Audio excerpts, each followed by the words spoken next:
Hi students, இந்த வீடியோவில் நம்ம CBSE class 9 scienceல chapter 2ல cell theory அப்படின்ற கான்செப்ட் தான் பார்க்க போகிறோம். It is the unifying principle of biology அப்படின்னு சொல்கிறாங்க. ஸோ செல் வந்து பார்த்திங்கன்னா an important observation about living organism is that all organisms are made up of cells. So எல்லா ஆர்கானிசமும் வந்து செல்லால் ஆயிருக்கு அப்படின்றத நம்ம பார்த்துருக்கோம். ஸோ இது எப்படி எவால்வ் ஆச்சு, அதாவது இதோட ஹிஸ்ட்ரி என்ன அப்படின்றத பார்க்கலாம். ஸோ ஃபஸ்ட்டு 1838 ஜெர்மன் பாட்டனிஸ்ட் என்ன பண்ணுறாரு அப்படின்னா, அவரோட நேம் வந்து மெத்தியஸ் கிலீடன். அவர் என்ன பண்ணுறாருன்னா எல்லா பிளான்ட்டும் வந்து பார்த்திங்கன்னா செல்லால் ஆயிருக்குன்னு சொல்கிறார் 1838. 1839 ஜெர்மன் ஜுவாலஜிஸ்ட் தெடோர் ஸ்குவான் அவர் என்ன பண்ணுறாரு அப்படின்னா எல்லா அனிமலுமே வந்து பார்த்திங்கன்னா செல்லால் ஆயிருக்கு அப்படின்னு சொல்கிறாரு.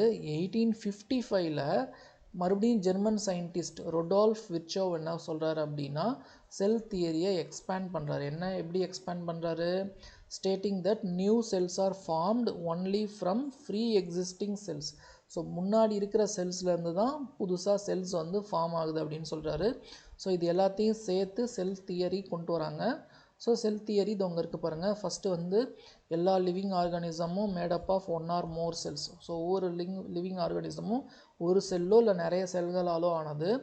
ஸோ செல் வந்து basic unit of structure function in living beings. So ஒவ்வொரு செல்லும் வந்து பார்த்திங்கன்னா அதோட ப்ரீ எக்ஸிஸ்டிங் செல்லுலேருந்து ஃபார்ம் ஆகுது அப்படின்னு சொல்கிறாங்க. So this unifies all biology from bacteria to humans. So இந்த மூணு கான்செப்டும் வந்து பார்த்திங்கன்னா பாக்டீரியாவிலேருந்து பெரிய ஹியூமன் பீயிங் வரைக்கும் வந்து பார்த்திங்கன்னா இது சேமாக தான் இருக்கும் இந்த மூணு கான்செப்டும். அதாவது ஒவ்வொரு லிவிங் ஆர்கானிசமும் ஒன் ஆர் மோர் செல்ஸால் இருக்குது. இதுதான் வந்து பேசிக் ஸ்ட்ரக்சர் ஃபார் லிவிங் பீயிங்ஸ். இது வந்து ஒவ்வொரு செல்லும் அதோட ப்ரீ எக்ஸிஸ்டிங் செல்லிருந்து ஃபார்ம் ஆகுதுன்னு சொல்கிறாங்க. ஸோ இங்கே ஒரு சயின்டிஸ்ட்டை பற்றி கொடுத்துருக்காங்க. In 1902 Austrian botanist Gottlieb Haberlandt என்ன பண்ணுறாரு அப்படின்னா any living plant cells even a fully matured cell from a permanent tissue can develop into a complete plant if it is provided with suitable nutrient. இப்போது நீங்கள் ஏதோ ஒரு plant செல் complete plant செல்லை எடுத்து இது நம்ம டெவலப் பண்ணோம் அப்படின்னா ஒரு புது பிளான்ட்டாக வந்து நம்ம என்ன பண்ணலாம், இதை டெவலப் பண்ண முடியும் அப்படின்னு சொல்கிறார். If it is provided with suitable nutrients and favourable condition, அதுக்கு தேவையான கண்டிஷன்ஸையும் நியூட்ரியன்ஸையும் கொடுத்தா. So he suggested that plant cells have ability to form different types of cells. இப்போது நம்ம ஹியூமன் பீயிங்கில் ஒரு லிவர் செல்ஸ் இருக்குன்னா அதுக்கு தனி கேரக்டரிஸ்டிக்ஸ் இருக்கும், ஹார்ட் செல்ஸ் இருக்குன்னா அதுக்கு தனி கேரக்டரிஸ்டிக்ஸ் இருக்கும். பட் பிளான்ட் செல்லில் நீங்கள் ஒரு செல் எடுத்தீங்க அப்படின்னா அதை இப்போ ரூட்லேருந்து ஒரு செல் எடுத்திங்கன்னா அதை வந்து லீஃப் செல்லாக மாற்ற முடியும், ஃப்ளவர்ஸ் எல்லாம் மாற்ற முடியும், ஃப்ரூட்ஸ் எல்லாம் மாற்ற முடியும். அந்த மாதிரி பிளான்ட் செல்லுக்கு ஒரு எபிலிட்டி இருக்குது. This special ability of plant cells is called totipotency அப்படின்னு சொல்கிறாங்க. ஸோ இந்த ஹேபர்லேண்ட்ஸ் ஐடியா வந்து பார்த்திங்கன்னா நிறைய பயாலஜிக்கல் இதுக்கு ஹெல்ப் பண்ணுச்சு, பிளான்ட் டிஷ்யூ கல்ச்சர் டெக்னாலஜிக்கு இது வந்து ஹெல்ப் பண்ணுச்சு. ஓகேங்களா? அதாவது புதுசாக பயாலஜியில் ஒரு பிரான்ச்சு பிளான்ட் டிஷ்யூ கல்ச்சர் வர்றதுக்கே இவருடைய இந்த இன்வென்ஷன் வந்து ஹெல்ப் பண்ணுச்சுன்னு சொல்கிறாங்க. ஓகேங்களா? அதாவது ஒரு பிளான்ட் செல்லை எடுத்து டிஃப்ரெண்ட் கைண்ட்ஸ் ஆஃப் பிளான்ட் செல்ஸை ப்ரொடியூஸ் பண்ண முடியும், ஈவன் வந்து ஒரு பிளான்ட்டையே ப்ரொடியூஸ் பண்ண முடியுன்றதை இவர் டிஸ்கவர் பண்ணுறாரு.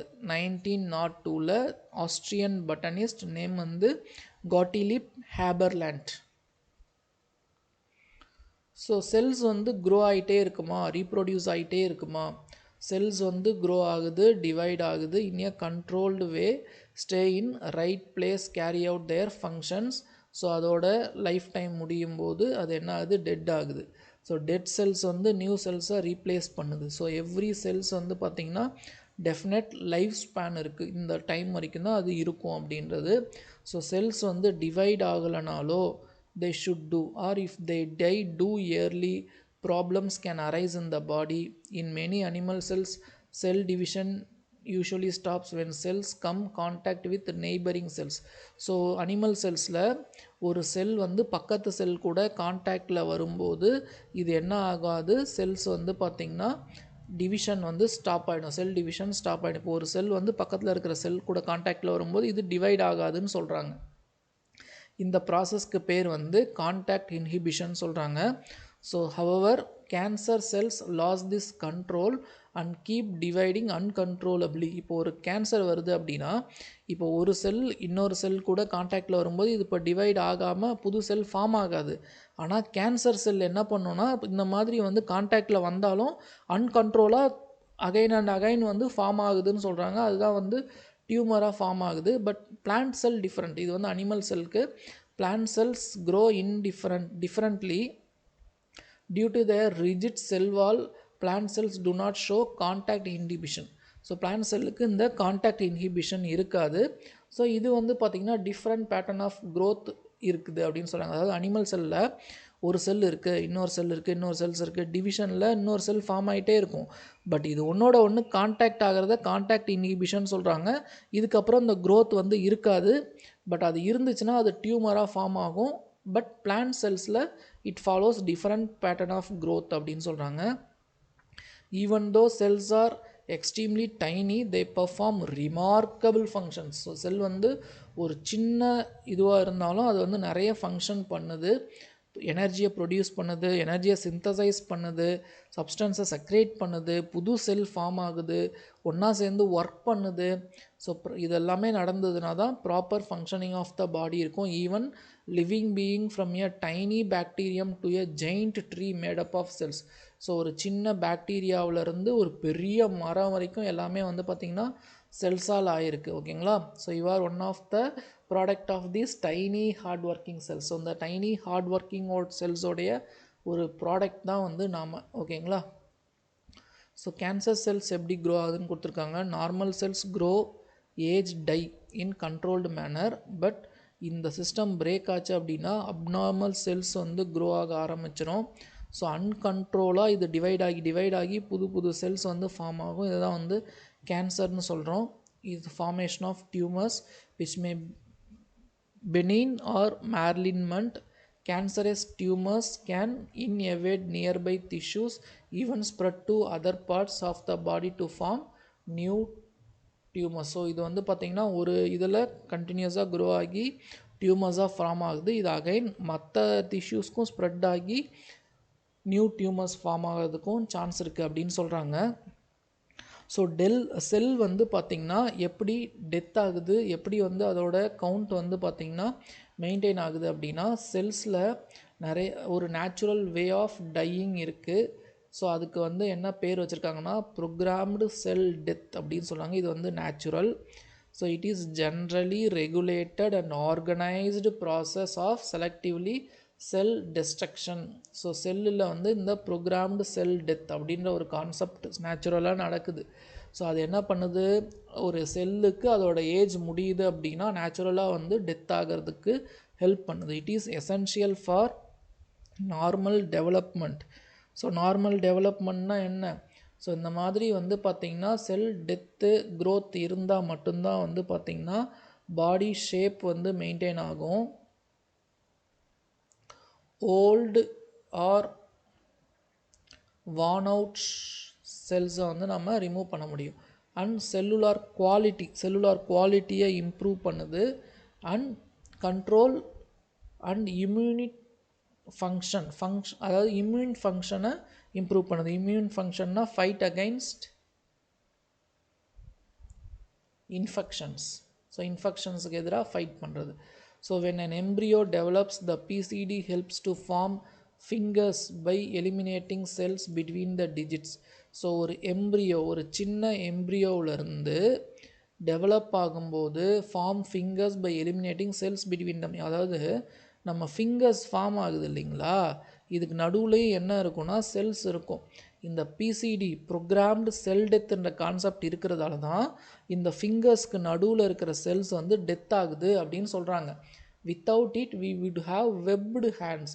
ஸோ இந்த மாதிரி இல்லை அப்படின்னா இந்த பிசிடின்ற கான்செப்டே இல்லை அப்படின்னா நம்மளோட ஹேண்ட் எல்லாமே இப்படி வெப்புடாக இருக்கும். அதாவது இந்த வாத்துக்கெலாம் கால் பார்த்துருக்கீங்களா, வெப்புடு லெக்ஸ் ஃபிங்கர்ஸ் அந்த மாதிரி இருக்கும் அப்படின்னு சொல்கிறாங்க. ஸோ இதனால தான் வந்து பார்த்திங்கன்னா செல் வந்து இந்த பிசிடின்ற ஒரு கான்செப்ட் மூலயமா வந்து பார்த்திங்கன்னா நார்மல் டெவலப்மெண்ட், அதாவது ஷேப்பை மெயின்டைன் பண்ணுறதுக்கு ஹெல்ப் பண்ணுது. அதாவது என்னென்ன பண்ணுது, different ways by which maintain themselves. என்னென்ன பண்ணுதுன்னா, ஃபஸ்ட்டு வந்து it repair damaged DNA. Second வந்து பார்த்திங்கன்னா replace old or worn out cells.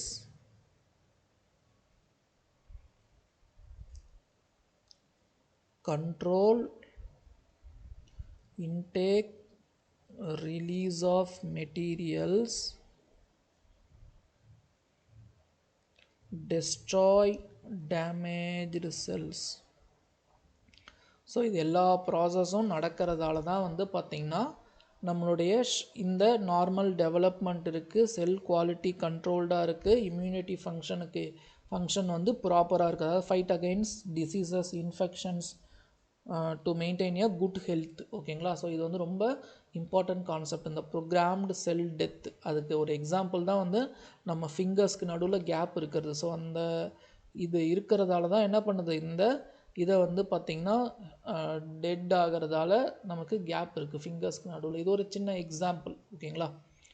So இதோட இந்த சாப்டர் வந்து எண்ட் ஆகுது.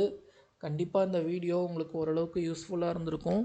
மறக்காமல் நம்ம சேனலை சப்ஸ்கிரைப் பண்ணிக்கோங்கப்பா. அண்ட் இந்த வீடியோவை உங்கள் ஃப்ரெண்ட்ஸ்க்கும் ஷேர் பண்ணுங்கள், அவங்களுக்கும் யூஸ்ஃபுல்லாக இருக்கும். ஓகேவா?